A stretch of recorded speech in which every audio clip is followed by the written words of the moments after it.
Great tribe. In today's video, we're going to talk about body weight, bent arm strength. Bent arm strength, the BAS has had an upgrade in the progression ladder, and now our goal today is to give you a bit of a background overview of what is the program looking like and how to activate those muscles and those positions for you to execute the movements in a better position. In the previous progression ladder, bodyweight 2.0, we were working the skills separately, and now this time we are taking a few steps back to refine the basics. And the bent arm strength, we have one push and one pull progression ladder. What does that mean? The push progressions will start with your push-ups and then progressing to the dips. In the pull, we're going to start with the ring rows and then progressing to the chin-ups. This means if you don't have a solid dip, this means you're only going to attempt a dip if you already have a really solid push-up, and you're only going to attempt a chin-up if you already have a really solid ring row. The way we're going to get you to do your first push-ups will be through the incline push-up and the eccentric push-up. One thing that I've noticed with some of our members, they're not engaging their scapulas, they're not engaging their pecs in the right way to perform the push-up. The first progression we're going to work on for your push-ups is going to be the incline push-up. The tempo for that is going to be 3, 2, X2. That means 3 seconds down, 2 second pause at the bottom, explosive on the way up, and 2 seconds at the top. Like this. Feet together, with your heels, posterior pelvic tilt, protraction of the shoulders. Your goal is to remain with the protracted scapula the entire time. From here, we're going to take 3 seconds down.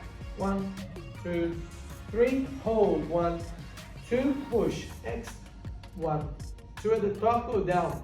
3, 2, 1. Hold. 1, 2. Push.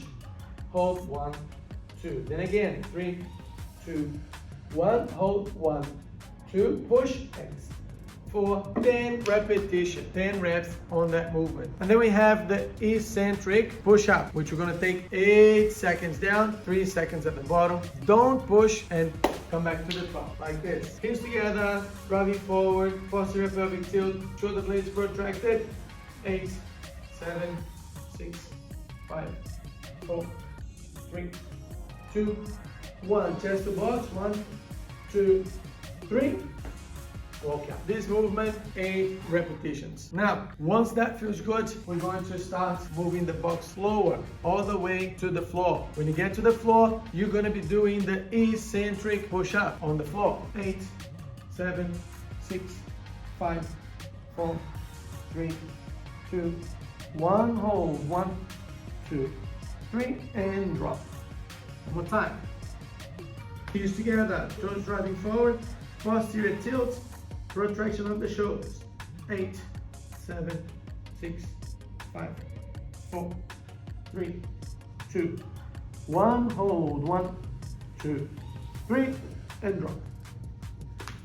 Again, for 8 repetitions. Once you've done 8 reps of this eccentric push-up on the floor, you should be able to perform at least 1 push-up on the ground. Notice the position of the forearms. Sometimes I see elbows flaring out and the forearms going diagonally rather than fully stacked as you perform your push-ups. Pay attention on this position. To do that, I also want to explain to you how to engage your pecs fully. What does that mean? If I apply some pressure against this surface with my scapula retracted, I'm not pressing as hard as I could. Now, if I rotate and protract my shoulder blades, I have a much more solid position. You can see my scapula sticking out of my back. From this position, I am much weaker than this position. It doesn't mean I'm shrugging, but I am protracted.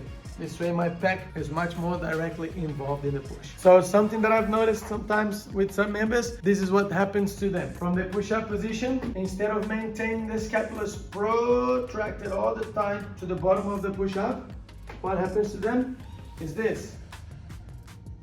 The scapulas connect, and that is a much harder position. I struggle to be in this position, so focus on the protraction of the scapulas while you're doing your eccentric push-up or your incline push-up so you can get stronger in that position.